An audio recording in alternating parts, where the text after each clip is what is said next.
esta mañana tuvimos al candidato presidencial Javier Herbas de la Izquierda Democrática y hoy tenemos el gusto de compartir esta noche con su candidata vicepresidencial. La doctora María Sara Gijón, gracias María Sara por acompañarnos, bienvenida. Buenas noches, muchas gracias mi querido. Leía el extenso programa del candidato Herbas, pero no veo un lineamiento específico del rol de la vicepresidenta en este caso. ¿Cuál va a ser ese rol de la vicepresidencia de María Sara Gijón? Bueno, el rol de una vicepresidencia de María Sara Gijón estaría enfocado principalmente en el ámbito social, y dos de esos ámbitos sociales son de los que más preocupación tienen hoy por hoy para el país, que es la salud y la educación. Pero también todo lo que tiene que ver con la coordinación y la articulación de la Agenda 2030 y los Objetivos de Desarrollo Sostenible, que en realidad son muy amplios, que son 16 ODS más 1. Yo siempre digo que son 16 más 1 en vez de 17, porque estamos hablando de 16 Objetivos de Desarrollo Sostenible enfocados en las personas, el planeta, la prosperidad y la paz, más el tercero, el quinto tema, que es las alianzas entre los distintos actores, porque el Estado solo no puede, el sector público no todo lo puede, el sector privado no lo puede todo y la sociedad civil tampoco puede todo sola. Entonces es importante esta coordinación y articulación entre todos los actores sociales, culturales, económicos y políticos. Esto quiere decir que con el presidente, el candidato presidencial, y usted ya han estructurado entonces una agenda de trabajo que va a ser como el brazo complementario a las políticas de la presidencia. Bueno, las políticas del país, ¿no? Que definitivamente desde el Ejecutivo tienen que ser coordinadas. Todo lo que nos corresponde desde el Ejecutivo es tan amplio. Mira que actualmente, por ejemplo, en el gobierno actual hay 4 gabinetes sectoriales. No sé si mantendremos exactamente esos gabinetes sectoriales, pero la realidad es que son tantos sectores que evidentemente el tema de salud, educación, el tema de desnutrición crónica infantil, que también tiene mucho que ver con salud, pero también con la parte social. Y todo lo relacionado con los ODS es bastante amplio, pero obviamente es en conjunto con la mirada desde la vicepresidencia. ¿No ha habido una improvisación del papel real del vicepresidente como figura democrática en este país? Digo esto porque en la época del señor Correa, el primer vicepresidente tuvo una función específica, luego en su segundo mandato el segundo vicepresidente tuvo otra función específica y así también ha sucedido con los 3 vicepresidentes de este gobierno. Es decir, da la impresión, o el ciudadano podría quedarse con esa sensación de que al vicepresidente se le da lo que se le puede dar o lo que de pronto no es tan relevante. ¿Cómo quitamos ese estigma de que él o la vicepresidenta simplemente va a hacer algo que no necesariamente sea complementar a lo que hace el presidente como función ejecutiva? Bueno, eso es un tema constitucional, efectivamente. Tú sabes que en la Constitución no hay unas facultades específicas para el vicepresidente y las facultades básicamente son aquellas que le delegue el presidente de la República. En ese sentido, obviamente, cada presidente define qué es lo que le va a delegar a su vicepresidente o en este caso a su vicepresidenta. Efectivamente es así. Ahora bien, nosotros con Javier hemos conversado justamente sobre estos temas y estos serían los temas fundamentales. De ahí puede haber otros temas que él decida delegar, pero lo importante es trabajar en equipo. Y yo creo que en eso sí sucede en el caso de la Izquierda Democrática con el binomio Herbas-Gijón. Ahora, es importante también saber quiénes van a acompañar en este cuadro de gobierno. Le preguntamos al candidato Herbas y realmente no nos definió. Pero podríamos saber quiénes podrían ser estos cuadros que acompañarán, porque imagino que hay un equipo para presentar en el caso de que sea un gobierno. ¿Te refieres a los ministros? A los ministros, el equipo más cercano. Mira, no, en realidad nosotros con Javier lo hemos conversado, no tenemos ministros que ya hayamos definido. Yo creo que de llegar nosotros a ser, digamos, gobierno, definitivamente escogeremos a los mejores hombres y mujeres para que desde un punto de vista técnico y político, obviamente, se hagan cargo de las distintas carteras de Estado. El voto joven está más o menos en un 30-35% joven, me refiero entre 18 y 30-35 años. Es un voto que no tiene definido todavía, según algunas previsiones de los que hacen análisis de mercado y de opinión pública, y es un electorado que a la final no tiene ese mismo expertise democrático, si se quiere, de los que somos mayores de 40. Digo esto porque hemos visto tantos ofrecimientos, tantos partidos, tantos gobiernos, que ya hay un desgaste, ¿no? Sobre todo en los últimos años por la corrupción y todo lo que hemos vivido. Pero este voto joven, digo esto porque he visto las campañas digitales del candidato Herbas, que ha apuntado mucho a través de las redes sociales a ese grupo de mercado, o a ese nicho, mejor, para usar un término marquetero. Digo esto porque ¿creen ustedes que efectivamente el ser un candidato joven, un empresario independiente, apolítico, pueda captar ese voto? ¿Cómo lo ven ustedes? electoralmente? Bueno, más que nada, entiendo que realmente el voto joven, es decir, de aquellos menores de 35 años, está en el 60%, no en el 30%, es mucho más alto. Tal vez el 30%, si no me equivoco, está entre los 16 y los 25. Okay. Estamos hablando efectivamente de mucha gente entre los centennials y los millennials que van a votar en una gran cantidad en estas elecciones.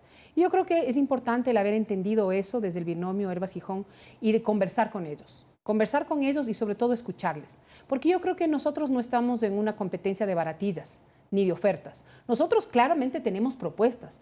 Uno de esos es la agenda Mujer con Ellas. Okay. Es una agenda femenina y feminista, porque obviamente... Bien entendida. Bien claro, o sea, el feminismo básicamente no es más que el movimiento que lucha por la igualdad de hombres y mujeres, así que eso es.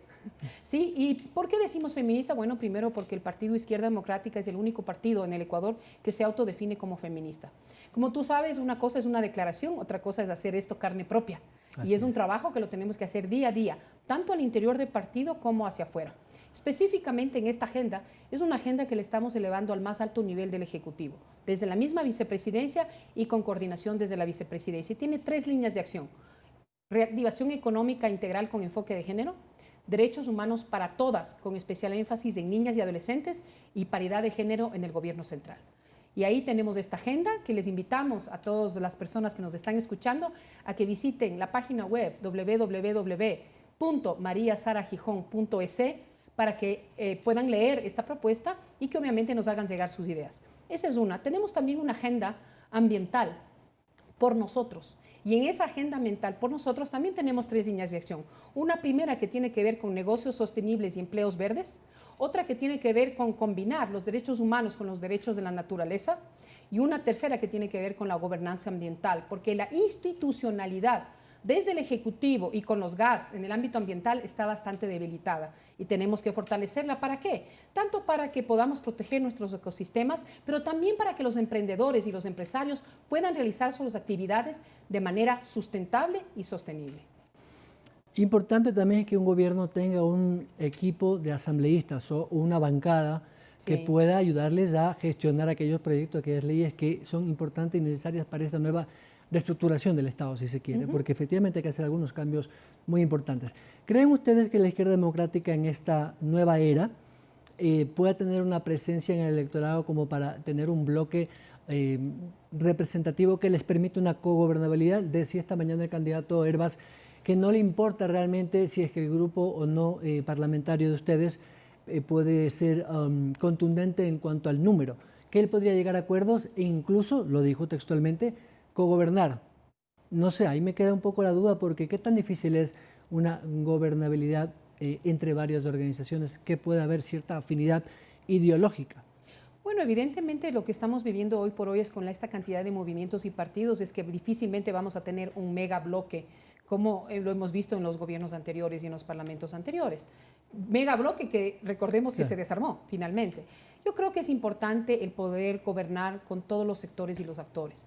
Evidentemente será muy importante el tener un importante grupo de asambleístas de la izquierda democrática, hombres y mujeres de distintas provincias, con los cuales podamos trabajar de manera colaborativa. Pero obviamente en el gobierno de Herbas-Gijón estaremos dispuestos a trabajar de manera colaborativa y en coordinación con todas las bancadas y con todas las miradas, porque mira, yo creo que en una contienda electoral está bien que tenemos banderas. ¿Sí? Las banderas de los distintos colores de nuestros partidos. Pero una vez que estamos en el servicio público, la única bandera que importa es la amarillo, azul y roja. Tenemos que tener como única bandera el Ecuador y los grandes intereses nacionales de nuestro país. Pero ¿no significa eso que el cogobierno va a significar ceder espacios de poder a otros partidos, por ejemplo? No, yo creo que lo que significa es que vamos a poder sentarnos sobre la mesa y conversar sobre los distintos temas que realmente son de interés para el país, como por ejemplo un pacto fiscal. Necesitamos trabajar en un pacto fiscal, necesitamos también trabajar en un gran acuerdo nacional para acabar con la desnutrición crónica infantil que hoy por hoy afecta a más o menos el 25% de los niños de entre 1 y 5 años y en el sector rural al 50% de los niños de entre 1 y 5 años. Son temas que realmente nos interesan a todos y que yo creo que es muy fácil que podemos llegar a acuerdos más allá de nuestras diferencias ideológicas. Decía el candidato Rojas esta mañana que la política de esta nueva izquierda democrática es socialdemócrata, como tiene que ser evidentemente, pero no es socialdemócrata de hace 20 años de Rodrigo Borja. Esto decía porque la política del Estado es todavía asistencialista, en el buen sentido. Él dice que va a mantener los bonos y que incluso puede revisar si se puede dar otro tipo de asistencias sociales. ¿Comparte usted con esta política asistencialista de los bonos? Mira, yo lo que creo es que en la situación en la que estamos viviendo, que es una situación en la que todavía estamos en pandemia, en una pandemia que tiene todavía un impacto sanitario, pero que sobre todo tiene un impacto en lo socioeconómico. No podemos eliminar de golpe ciertos temas que son fundamentales para apoyar a la población vulnerable. No podemos dejar en indefensión a la población. Sin embargo, lo que tenemos que hacer es un adecuado diagnóstico para ver, por ejemplo, si las personas que están recibiendo el bono de desarrollo humano son aquellas que realmente lo necesitan. Yo creo que tiene que haber una graduación de ese bono de desarrollo humano y que la gente que lo reciba por un tiempo X, en donde realmente lo necesita. No por siempre. No por siempre, porque estas personas más bien lo que deben es recibir un apoyo para que puedan emprender o para que puedan buscar trabajo y que realmente salgan de esa situación. Pero esto es un tema que se lo tiene que hacer de manera técnica, de manera seria, con un diagnóstico real y obviamente con todos los apoyos que se tengan que dar desde los distintos ministerios, principalmente el Ministerio de Inclusión Económica y Social, pero no solo. Podríamos trabajar y tenemos que trabajar con el Ministerio de Producción, Comercio Exterior, Inversiones y Pesca para justamente ofrecer las distintas posibilidades, herramientas, acompañamiento a esos emprendimientos, por ejemplo, para que puedan salir de lo micro y puedan llegar a ser pequeñas y medianas empresas que realmente sean sostenibles en el tiempo. María Sara Gijón, estoy contra el tiempo. Muchas gracias. Gracias a ti, Byron. Un placer. Gracias a la candidata vicepresidencial de la Izquierda Democrática con Javier Hervas. Vamos a la pausa. Regresa Ana María Suárez con más información internacional y, por supuesto, los deportes.